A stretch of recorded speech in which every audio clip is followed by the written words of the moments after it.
that's very interesting. I mean, I read a report a while back actually called "The Mind Has No Firewall," and this was kind of an analogy to the computer again, that large part also of the subconscious mind are very open, and we don't know how to quote unquote protect it, so to speak, you know. Exactly. It's just a stimulus response. That's why there's a phrase in English, I don't know if it's there, there's a phrase called somebody pushed my buttons. Sure, yeah.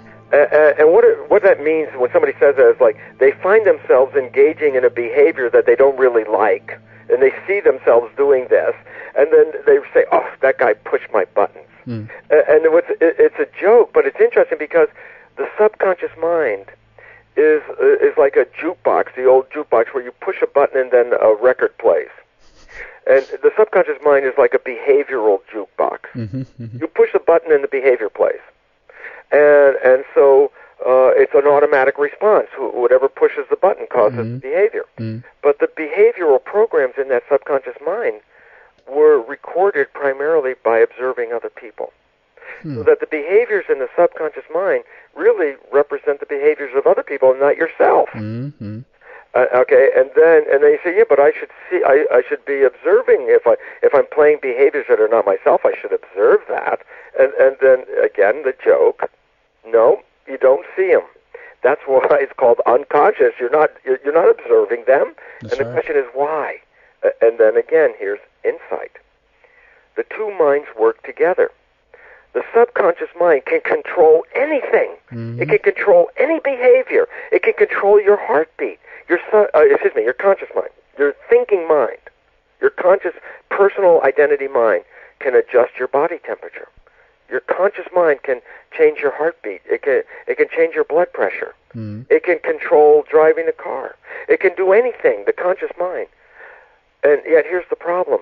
The conscious mind, remember, is a small mind compared to the subconscious mind. Subconscious mind, 1 million times larger than the conscious mind. The conscious mind can't do too many things at the same time. It gets overloaded. So you could be talking to someone, you could be seeing a television show in the background, and you could be, let's say, cooking dinner. 3 things at the same time. And then all of a sudden the doorbell rings, and a 4th thing happens, and all of a sudden now you can't do too many all at once. And here's the issue. Well, whatever the conscious mind focuses on, the conscious mind can control. Whatever the conscious mind is not focusing on, it's automatically controlled by the subconscious mind. So whatever you're not paying attention to, the subconscious mind can control it. So, for example, let's say you and I are having this discussion in a car, and I'm driving the car. And we get so involved in this discussion that we get so involved, like for 10 minutes, we're talking, and then all of a sudden I look out the window, and I realize I haven't paid attention to the driving for 10 minutes. And the question is, well, who drove the car? The answer is, if your conscious wasn't paying attention, then the subconscious drove the car. And it did, because the subconscious learns habits, and it knows how to drive a car when you teach it how to drive a car. And once you teach it, you could drive the car without paying attention. That's why it's called the subconscious mind. Okay, so now here's the important thing about that little story. You and I have been talking 10 minutes. I'm driving the car. I'm so involved with the discussion, I didn't pay attention to the road. And all of a sudden I look out the window and I say, oh, I didn't pay attention to the road. And then you say, Bruce, describe the driving behavior you just had in the 10 minutes while you were having the conversation. And I say, well, I can't. I wasn't paying attention. Impossible, yeah. Yeah, now why is this important? Because the subconscious was driving the car. And when the subconscious was doing that, it's because you weren't paying attention. But because you weren't paying attention, then you didn't see what the subconscious did. And as a result, there's an important understanding. When the subconscious is playing its programs, most of the time, we don't even see it because it's automatic. So in a lecture, I give this little story. I say, let's say you know somebody, and you also know their parent, and that this friend of yours has the same behavior as their parent has. So one day you say to your friend, you go, you know, Mary, you're just like your mother. And all of a sudden, you realize Mary gets angry and upset that she says, how can you say I'm like my mother? Because Mary doesn't see that. And the joke is, the joke is more important. It goes, everybody else can see that Mary is like her mother. It's only Mary who doesn't see she's like her mother. And you say, well, how come she can't see it? And the answer is, where did she get the behavior? From her mother. Where is it? In the subconscious mind. So when she's playing the behavior that she got from her mother, is she aware that she's playing it? And the answer is most of the times no, because it's the automatic behavior because her mind was busy. Yeah. So this leads us to a very important summary of where we are. Our biology is controlled by our mind, but 95% of our control is from the subconscious mind that we don't see. And therefore, it says that about 95% of our life is being controlled by invisible behaviors because we don't see them. And when things don't go right in our lives, we don't really know or own that we were responsible for that, but we didn't see the behavior. And why is that important? Because then it comes down to a very simple bottom line. We think we are victims when things don't work, but we don't realize that we were participating by playing programs that we got from other people and not observing that. And that these were the programs that sabotaged us so that we have the power and opportunity to be successful, except much of our behavior is being played from by a mind that we don't see that has been programmed by other people. Yeah, that's very important. So what you're saying here also is that the key, if we go into the whole healing aspect and how to heal yourself and so forth, the key here is to kind of take control again of your mind and to become more conscious and more aware of yourself, your actions and your behavior, and try to understand, I guess, also your unconscious mind and why you react and do the things you do, right? That is absolutely the correct understanding, and the most important understanding is because if we're not aware of this and we haven't been taught this, then we look at our lives thinking, oh, I wanted to be healthy and I wanted to have a wonderful relation and I want to be successful. That's your conscious mind. Remember, that's the ones with your desires in it. And then you find out, but geez, I'm not healthy and I don't have good relationships and I'm not that successful. And then you say, well, these are things I wanted and I don't have them, so I am a victim because the world's not giving them to me. And then I say, no, when you understand that 95% of your behavior was invisible, came from other people, and therefore you don't see that you were actually creating this. And so, as you said, if we become more conscious, we can become healthier. And I like it because most everybody out there will be able. If I say this, I'm going to tell you. Here's a truth. Most everybody out there, at one time in their life, actually for a short period of time, ran their lives with consciousness, not allowing the subconscious programs to run the show. And I will suggest this.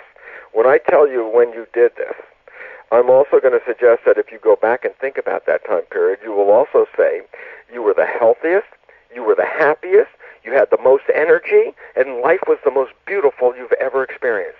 When you were running it the way you wanted to run it and not letting the automatic run it. And I'll tell you when that was. When you fell in love. The first time you fell in love and you went head over feet in love. And I say, well, what was different? I say, the day before you fell in love. The day before. I said, tell me about your life. And you say, well, obviously that person wasn't there, so you had no love in that life. That you probably weren't as happy as, then. That life may have been, just a day by day like work. That was just work. And then you fell in love, and then life was beautiful, and you were living like heaven on this planet. And you were, in that love period, you were so excited every day you woke up, and life was wonderful, and you were healthy, and you could make love for days in a row because you had so much energy. And I said, well, wait, you were the same person, but the day before, you didn't have all that. And today you have all this. I say, what was different? And here's the answer. The day before, 95% of your life was coming from the programs in your subconscious, which I said many of them you got from your mother, your father, family members, or your community. They're not your behaviors. You just recorded them and played them. But the day you fell in love, you didn't rely on the subconscious programs. Why? Because when you fell in love, you wanted your friend, the partner, you wanted them to see you in the real person you really want to be. So for the first time, you started to become very self-reflective. So I'll give you an example. The day before you fell in love, I say, how long did it take you to get dressed before you left the house? And you say, 5 or 10 minutes I was dressed, I was outside the door. And I say, you just met this wonderful person, and you really are so taken by this person. You're so falling in love. And you're going to go on a date. This is your first date with this person. I say, how long does it take you to get dressed? And all of a sudden you say, oh, geez, maybe it takes an hour now to get dressed. I say, wait, yesterday it took you 5 or 10 minutes. Today it took you an hour. What was different today than yesterday? And yesterday you got dressed by habit. You don't have to think about getting dressed. You could think about your job as you're putting your clothes on. You don't think about getting dressed. It's like driving the car, not paying attention.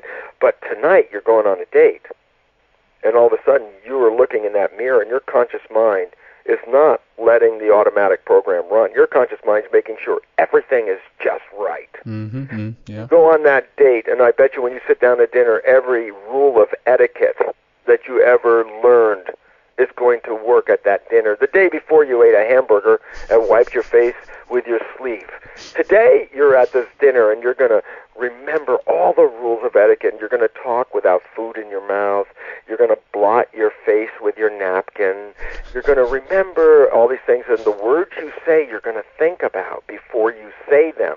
Day before you just said things, but the things you said were automatic. Today, why? What's different? Well, you want to make sure that you are fully living up to the person that you are in your conscious mind. So to do that, you keep being self-reflective. That's what consciousness is about. You're reflecting, looking at yourself, rather than letting the automatic tape play. And so, guess what? This is called the honeymoon. And the honeymoon is when everybody's in love and life is beautiful and you were healthy and everything. Why? Both you and your partner are operating from your conscious mind and not really operating from your subconscious mind. And the interesting fact is, then go back and think about, well, tell me the character and quality of your life during the honeymoon. The answer was, it was beautiful. And I say, same life, but the day before you fell in love, you were running from your unconscious mind, and it wasn't beautiful. And so your comment before is, then what do we need to do is learn to be more conscious. A very good because point. Because when you do, you control it. And when you do, you create heaven. Very interesting point there, definitely. Do you think that if we go backtrack a little bit and tie in also the aspect of disease and health issues and problems like that, do you think that all disease can actually be cured by our consciousness then? So all is a big word, so I'm not going to say all. How about if I say this? Almost all. Sounds good. Because if you say all, then there's one person says, oh, here's one, you can't, and then you say, oh, now everything is ruined. I'm going to say almost all diseases. Of course there are genetic defects. They're less than 5% of the population, however. Less than 5% can honestly get on the line with us right now and say, my diseases are not my fault and I can't do anything about it because I have a genetic defect. Now, that's not even a fully correct statement.